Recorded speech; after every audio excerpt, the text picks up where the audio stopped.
Articles, Workbook for Students, Part 1 of the Workbook, Lesson 61. I am the light of the world. Who is the light of the world except God's Son? This, then, is merely a statement of the truth about yourself. It is the opposite of a statement of pride, of arrogance, or of self-deception. It does not describe the self-concept you have made. It does not refer to any of the characteristics with which you have endowed your idols. It refers to you as you were created by God. It merely states the truth. And I'm going to go back and read 73. I am the light of the world. 73, Matthew.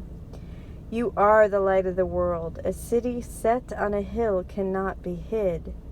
In the Bible reference, Jesus says this to the crowd gathered to hear him speak.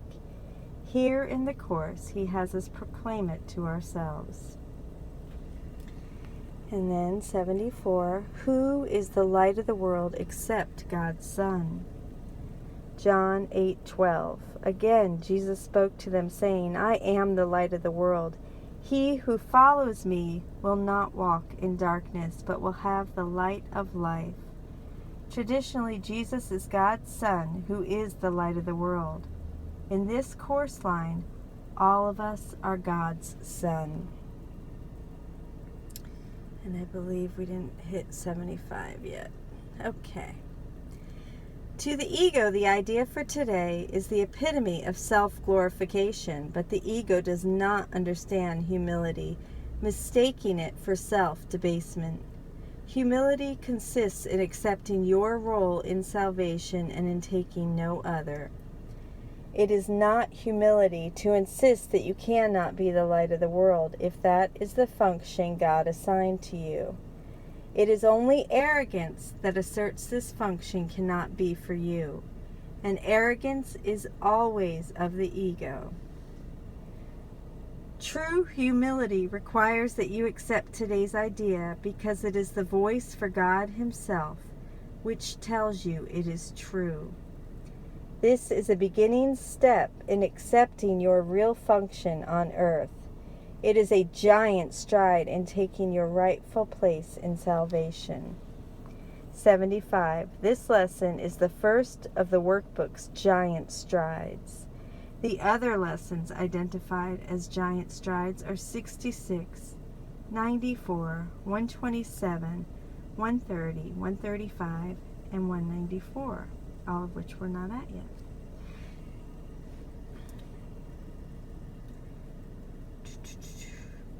It is a positive assertion of your right to be saved and an acknowledgement of the power that is given you to save others. You will want to think about this idea as often as possible today. It is the perfect answer to all illusions and therefore to all temptation. It brings all images you have made about yourself to the truth and helps you to depart in peace, unburdened and certain of your purpose. Luke 2:29 through 30 and 32. Lord, now lettest thou thy servant depart in peace according to thy word. For mine eyes have seen thy salvation, a light to lighten the Gentiles. This is said by Simon, who having seen the infant Christ, the light of the world, declares that he can now die in peace. In the above passage, because we have seen that our true nature is the light of the world, we can depart in peace from our false images, no longer burdened with them and walking forward certain of our purpose of saving the world. All right, so now we're continuing the lesson. As many practice periods as possible should be undertaken today. Though each one need not exceed a minute or so, they should begin with telling yourself, I am the light of the world. That is my only function. That is why I am here. Then think about these statements for a short while, preferably with your eyes closed if the situation permits. Let a few related thoughts come to you and repeat the idea to yourself if your mind wanders away from the central idea. Be sure both to begin and end the day with a practice period. Thus you will awaken with an acknowledgement of the truth about yourself. Reinforce this acknowledgement throughout the day and turn to sleep as you reaffirm your function and your only purpose here. The first and the last practice periods may be somewhat longer than the rest if you find them helpful and want to extend them. Today's idea goes far beyond the ego's petty views of what you are and what your purpose is. As a bringer of salvation, this is obviously necessary. This is the first of a number of giant strides we will take in the next few weeks. Try to begin to build a firm foundation for these advances. You are the light of the world. God has built His plan for salvation of His Son on you. And I'm going to go ahead and read 77 and 78. Then think about, I hate to interrupt the lesson to read the footnote, so I may just continue reading these after I read the lesson. Then think about these statements for a short while, preferably with your eyes closed if the situation permits. And that's 77. The practice of thinking about the statements is no doubt meant to resemble the practice in Review 1 that we have just finished, in which we talk ourselves into embracing the idea for today by reminding ourselves of its benefits and supporting our decision with logic. And then back up to that paragraph. Let a few related thoughts come to you and repeat the idea to yourself if your mind wanders away from the central idea. This is the practice of letting related thoughts come, which was formally introduced in Lesson 42. See that lesson for detailed instructions. And I'll go ahead and look back at 42 and read you the detailed instructions. Just bear with me, please.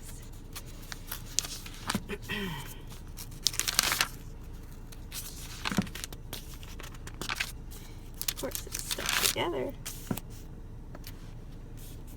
All right. So, here's the detailed instructions. Begin the practice period by repeating the idea for today with your eyes open, looking slowly about you. Then close your eyes and repeat the idea quite slowly. After this, try to think of nothing except thoughts that occur to you in relation to today's idea. All right, so whatever thought that is clearly related to the idea itself is suitable. Let them come without censoring them, unless you realize that your mind is merely wandering and you have let obviously irrelevant thoughts intrude. You may also reach a point where no thoughts at all seem to come to mind. If such interferences occur, open your eyes and repeat the thought. Once more, while looking about slowly, close your eyes, repeat it once more, then continue to look for related thoughts in your mind. Remember, though, that active searching for relevant thoughts is not appropriate for today's exercises. Try merely to step back and let the thoughts come. If you find this difficult, it is better to merely spend the practice period alternating between slow repetitions of the idea, with eyes first open, then closed, then open, and so on, than it is to strain to find suitable thoughts. There is no limit on the number of short practice periods which might be most beneficial. The idea for today is a beginning step in bringing thoughts together and teaching you that you are studying a unified thought system in which nothing is lacking that is needed and nothing is included that is irrelevant or contradictory. The more often you repeat the idea during the day, the more often you will be reminding yourself that the goal of the course is important to you, that you have not forgotten it. And now I will continue with reading Robert Perry and Alan Watson's commentary. I Am the Light of the World, Lesson 61. And I believe Robert Perry had a hand in writing this new book too. So thank you. I'll be right back. Hello, I am in the commentary for lesson 61 by Robert Perry and Alan Watson. Practice instructions. A beginning step in accepting your real function on earth. This lesson is a continuation of what began in lesson 37, My Holiness Blesses the World, which contained the first glimmerings of your true function in the world, or why you are here. Exercise, as many as possible. Suggestion, every hour on the hour, for no more than 1 or 2 minutes. Tell yourself, I am the light of the world. That is my only function. That is why I am here. Then think about these statements. Let related thoughts come. If you can, close your eyes for this. If your mind wanders, rather when it wanders, repeat the idea. This is the same kind of practice you did in lesson 50 and throughout review 1. By actively thinking about the idea, you make it your own. Begin and end the day with the practice period. These can be longer than the rest if you want. These practices will make your day one that begins, ends, and is filled throughout with affirmation of the truth about yourself. This is the day the workbook is leading us into, one in which we practice morning, evening, and throughout the day. This is the first of the workbook's 7 giant strides, giant steps ahead on your journey home, in your journey home.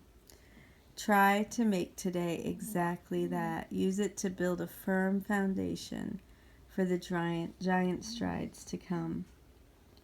Commentary.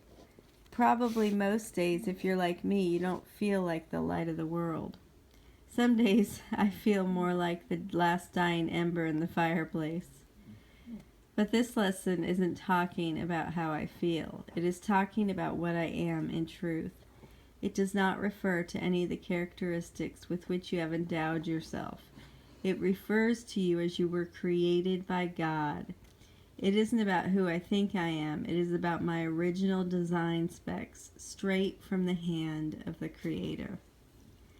In traditional Christian teaching, Jesus is the light of the world, and the rest of us are the blind people who need his light. To say, I am the light of the world, can seem like quite a stretch. It can seem arrogant, full of pride, even egotistical, perhaps even delusional. Actually, refusing to say it is what is egotistical. What is more arrogant when God has made you as the light of the world than to say, sorry boss, you were wrong. I'm really a poor, miserable sinner. You and I are here to be conduits of God's light. Being the light of the world is our only function and the only reason why we are here. We are bringers of salvation. There is no other way for salvation to come into the world except through us, all of us. The lesson calls our acceptance and practice of this idea a beginning step in accepting your real function on earth. A giant stride, a positive assertion of your right to be saved. It isn't just another lesson. This is a big deal. Getting off the poor me, I need to be saved bandwagon and onto the bringer of salvation track can be a major turning point for us. The general tenor of the idea is reflected in the old 60s saying, are you a part of the problem or a part of the solution? At first, it may seem that this idea asks too much of you. Who, me? Save the world? Are you kidding? I can't even save myself. But that belief about ourselves is exactly where our problem lies. Try giving love to someone today, and you will find that you can bring light into someone else's life. Do this enough times, and your opinion about yourself will begin to change. Your true sense of self-worth as a loving being will begin to blossom. In giving help, you will be helping yourself, and recognizing that being helpful, giving love, spreading kindness, and showing mercy is the very reason you are here. You affirm the divinity of your source. You acknowledge yourself as a child of God.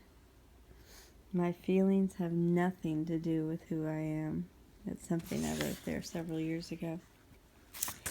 So thank you for joining with me. I love this. I love the commentary in this book, which is why I'm sharing it. Lesson 61. You are the light of the world. I am the light of the world. We are the light of the world. I love you. Thank you for being with me.